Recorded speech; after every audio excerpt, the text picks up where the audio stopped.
मरचू जंगल से लकड़ियां काटकर बाजार में बेचने गया, लेकिन उसे लकड़ियों के अच्छे दाम नहीं मिले।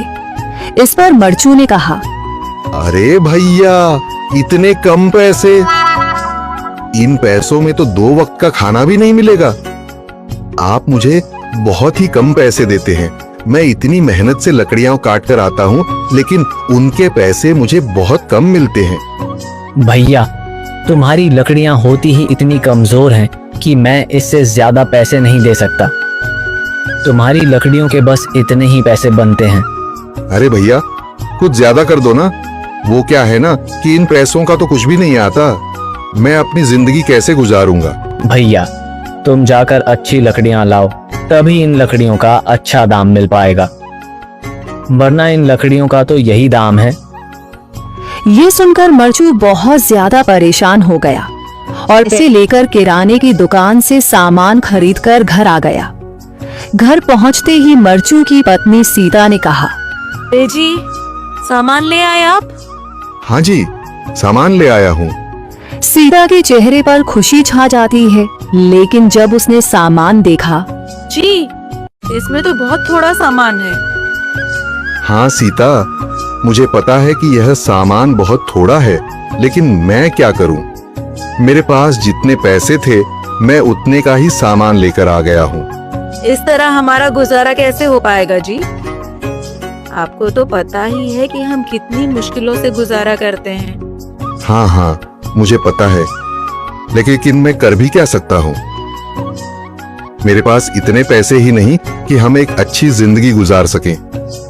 इतनी मेहनत कर रहा हूँ, लेकिन फिर भी मेहनत का फल नहीं मिल रहा। इतनी मेहनत से अच्छी लकड़ी काट कर आता हूँ, लेकिन मुनासिब दाम नहीं मिलता। मैं तो बहुत परेशान हूँ। क्या करूँ? कहाँ जाऊँ? अरे जी, आप परेशान न हो, आप कोई और काम देख लें। मैंने कई बार काम तलाशने की कोशिश की, पर किसी ने भी मुझे काम नहीं दिया। ये सुनकर सीता भी काफी ज्यादा परेशान हो गई। मरचू से सीता की परेशानी नहीं देखी गई। उसने अपनी पत्नी सीता से कहा, मैं फिर से जंगल की ओर जा रहा हूँ। अरे जी, अभी मत जाइए ना, वैसे भी शाम हो रही है। आप कल चले जाइएगा, अभी मत जाइए। ठीक है, अगर तुम रोक रही हो तो मैं नहीं जाता। मैं कल चला जाऊंगा। इसके बाद मरचू गांव में घूमने के लिए चला गया। तभी उसे एक आदमी मिला और उसने कहा, कहाँ जा रहे हो भैया? और सुनाओ, क्या हाल चाल है? जिंदगी कैसे गुजर रही है? अरे भैया, तुम्हें तो पता है कि लकड़ियां काटकर कैसे गुजारा होता है। हाँ भैया, तुम सही कह रहे हो। और आसपास के जंगलों में अच्छी लकड़ियां भी नहीं है। इसके लिए तो जंगल के अंदर जाना पड़ेगा। पर जंगल के अंदर तो काफी सारे जंगली जानवर होंगे।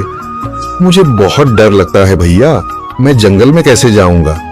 हाँ भैया, जंगली जानवर तो होंगे, लेकिन अच्छी लकड़ियां तो वहीं से ही मिलेंगी। ये सुनकर मरचू बहुत ज्यादा परेशान हो गया, लेकिन वह आदमी बिल्कुल ठीक कह रहा था। जंगल के किनारे की सारी लकड़ियां कट चुकी थीं। अब सिर्फ जंगल के अंदर ही अच्छी लकड़ियां बची थीं। अगली सुबह मरचू लकड़ियां काटने जंगल की ओर चल पड़ा। जंगल में आने के बाद मरचू ने कहा, अरे, यहाँ पर तो लकड़ियां ही नहीं हैं।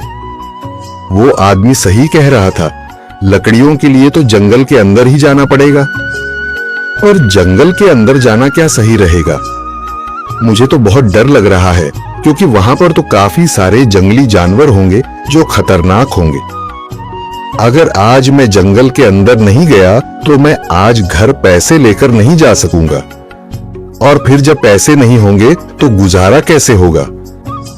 मरचू जंगल के बाहर खड़ा सोचता ही रहा और फिर उसने सोचा, अरे, यहाँ पर भी कोई मजबूत पेड़ दिखाई नहीं दे रहा जिससे मैं लकड़ियां काटकर घर ले जा सकूं।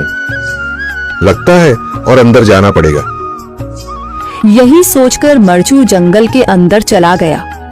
अंदर जाने के बाद उसने इधर उधर पेड़ देखे, पर उसे कोई भी अच्छा पेड़ दिखाई नहीं दिया। यह सोचकर मरचू जंगल के और अंदर चला आया।